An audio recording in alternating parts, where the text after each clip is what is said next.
សួស្តីកញ្ញាតើឯងមានឃើញលីសាទេ ចាវិបុលលីសាបានតែប្រាប់ខ្ញុំពេលព្រឹកមិញ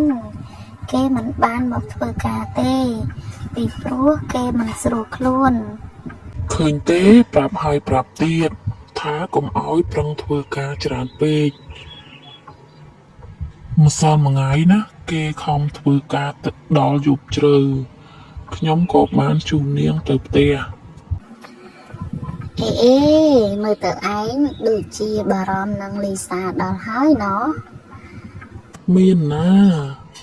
ខ្ញុំគ្រាន់តែព្រួយបារម្ភធម្មតាលក្ខណៈជាមិត្តភក្តិតើ តែណាវិបុលលីសានាងមើលទៅគួរឲ្យស្រឡាញ់ណាស់នាងស្លូតបូតសុភាពរៀបសារមិនដូចជាមិត្តភក្តិយើងដទៃទៀតនោះទេ